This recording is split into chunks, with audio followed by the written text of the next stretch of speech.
right. I know Linda said you are all clothed, but to me you are all naked. So just so you know that, if I start laughing, you know why. Let me start by saying that I'm honored to be here and humbled by the awesome people that are here today that have put all of this together. It's truly amazing, and I'm reminded every day that there are still good people in this world. For those of you who don't know me, I am Lisa Wimmer. I have lived in Lake City my entire life, and I have been to the Relay for Life twice before, but only as a spectator, never imagining that it would ever be me giving this speech or wearing this shirt. My journey started when I turned 30. Last October, I turned the big 3-0. And I should have heeded the warning from my husband Troy that your body starts to fall apart at 30. No offense to anybody over the age of 30, but my husband truly felt that after he turned 30, he started to ache and pain more than he ever had in his entire life, and that he was falling apart. I ignored his warning and dismissed his wild theory. I mean, why should I have listened? I was in my prime. I felt awesome. I was healthy and happy. We have 2 beautiful children who are also healthy. We had good jobs, awesome family and friends, and we had nothing to complain about. Life truly was good. Then, in mid-November, I noticed a rather large lump in my left breast. The lump was probably the size of a ping pong ball by the time I noticed it. I talked myself into thinking if this was something to worry about, I would have caught it sooner. I am a nurse. I should be able to figure these things out. Plus, I had no reason to think it was something serious. I felt great, and I was 30, and there was really no family history besides 2 aunts on my dad's side that had cancer. After a roughly 30-day standoff with this lump, and after encouragement from family, friends, and coworkers, I decided it was time to find out what this was. On Wednesday, December 11th, I had an ultrasound, and then they recommended a mammogram. I was clearly still in denial, thinking that the lump was nothing to worry about, because I asked them, "Do you really think that's necessary?" At my age, you don't think about those things. You don't get a mammogram until you're 40, so I really didn't think it was necessary. The doctor's response was a stern yes. We needed to know what we were dealing with. We needed to prove that it was nothing or that it was something. During the mammogram, the doctor kept asking for more pictures. I knew something wasn't right. Being a nurse myself, I know what it means when the doctor asks for more pictures. It usually means there's something there that they see that doesn't look good. After they got all the images, my fear escalated to near panic. And there I sat, alone in one of those annoying patient gowns that we all have worn before. And I shed a few tears, and I texted Troy an update. The doctor came in and told me that they had seen something on the pictures that could be concerning for cancer. Yep, he threw that word out there, right then and there. Cancer. That word that would soon consume too much of my time, energy, and disrupt my family's world. This is the funny part. The doctor assured me that he was not telling me I had cancer.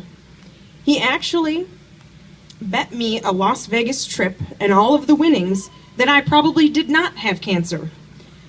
Boy, you can bet I wish I had that conversation on record. An all-expense-paid trip sure would be nice after the last few months. The doctor told me that the next step was a biopsy. Thankfully, I had the option to go to Rochester that afternoon for the biopsy. I just needed to find a ride. I had worked the night before, and it was already noon, so I was going on about 36 hours of no sleep. At the time, Troy was driving truck, so he was usually hours from Lake City. But that day, he happened to be empty and right outside of Lake City, right where I needed him. He met me at home, and we headed to Rochester together. And to say I was terrified was an understatement. That afternoon, I had 2 biopsies. That particular procedure was one of the hardest parts about this journey, not physically, but emotionally. There was a lovely woman who was assigned just to be my support person, who stood next to me and rubbed my shoulder through the whole procedure. I felt terrible for this support person. She meant well, but I was terrible company. She tried to make small talk, but I couldn't answer her questions with more than a one-word response. Tears flowed during the procedure as she asked about my kids, family, and work. Flashes of things I thought I was going to miss were already rolling through my head. Big moments like prom, graduations, weddings, and grandkids, as well as smaller moments like family dinners, mother-daughter shopping dates, family vacations, and movie nights. When the procedure was done, I composed myself and met Troy in the lobby. I remember walking out of the Mayo Clinic that day and Troy asking me, "How was that for you?" And my response was, "Terrible." But I am guessing that was nothing compared to what is probably coming next. In that moment, I think I already knew I had cancer. The next 2 days, waiting for those results, were probably two of the slowest days of my life. I can remember the nurses telling me, "The longer you don't hear any results, the better." But somehow, I knew waiting for results was much more torturous than not knowing at all. I wanted to know, but was terrified of the results all at the same time. As fate would have it, I didn't have to wait long for those results. On Friday, December 13th, I got home after working another night shift. I fell asleep, and after less than an hour, I found myself awake. I didn't wake up to the phone ringing or a knock at the door. To this day, I truly feel it was that weird, bone-chilling sixth sense you hear people talk about that woke me up. Because at 9 a.m., 1 minute after my self-wake-up call, on Friday, December 13th, and yes, you heard me right, Friday the 13th, I got that dreadful phone call. A familiar voice on the other end of the line said, "Hi, how you doing?" And I simply replied, "I have been waiting for you to call." I already knew what she was going to tell me. I knew it in my heart, and she was just the messenger to confirm it. I had breast cancer at the age of 30, and it was actually more severe than they had originally thought. The first thought through my head was, this is going to kill me. People die from cancer. And then I started to ask myself questions like, who will do all those girly things with Haley? How will Troy manage to work and be a single parent? I thought about so many everyday moments after that phone call that no one should ever even imagine missing. My mind was a mess. Thankfully, I was home alone when I got that call. It gave me time to process the news, grieve, and then compose myself. For the first time in my life, I knew what it really felt like to feel hopeless, beaten, and scared. But then, that very same morning that I felt hopeless, beaten, and scared, a miracle happened. I did something that no one but a mother, wife, and cancer survivor would probably ever think to say or do. My mind cleared and I thought, it could always be worse. It could be Haley, Bradley, or Troy. This was when I thanked God for choosing me to have cancer and to bear all the pain that lied ahead, and for not choosing my children or Troy. This has become my cancer fighting fuel. Thank God it's me. It is what it is, and anybody that works with me has heard me say that. I can't change the hand that I have been dealt, so I decided to take everything in stride. Cancer has given me the chance to educate people, and I believe that I have become a better wife, mother, sister, daughter, friend, and nurse. I have more patience. I watch my children in a way that I probably never did before. I let my house get messy. I say yes more, and I always try to remember that we all have our own battles and a story to tell. Cancer has taught me more about life, friends, and family in the last 8 months than I thought possible in a lifetime. Cancer will always be a piece of my life, but it will never be my life. We can't control the hand we are dealt, but I know I can control how I play my hand and how people see me with cancer. I am beyond grateful for the generosity of those who barely know me, and extremely humbled by those who are close to me for what you have done for me, the kids, and Troy over the past 8 months. This is something that I can never repay, but will never forget. Cancer is devastating, but for me, it has opened my heart and my eyes to what this world is truly about. I am a better person because of cancer.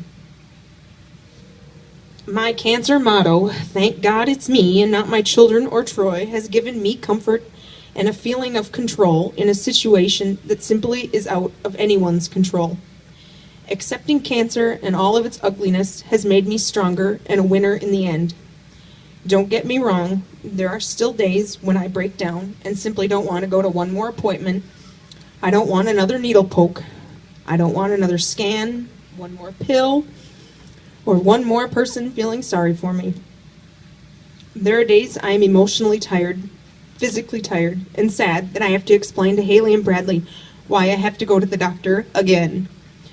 But then I see Troy and I growing old together. I see Haley and Bradley playing sports, learning to drive a car, and simply living their lives, and I know I have to beat this. And so, like many others before me that have battled, are battling, and for those who one day will battle, I keep going. I have made it through chemo, surgery, and more pokes, procedures, and blood draws than I can count, and I am scheduled to start radiation on Monday. When cancer first entered my life, every night I went to bed, my pillow was wet with tears. There was something about the silence and darkness of lying in my bed at night that made my mind wander. I couldn't help but think of death, dying, and even my own funeral. Eventually, those tears dried. I rallied. Cancer wasn't and isn't stronger than me. I know this because I am here. My goal is to make cancer look weak.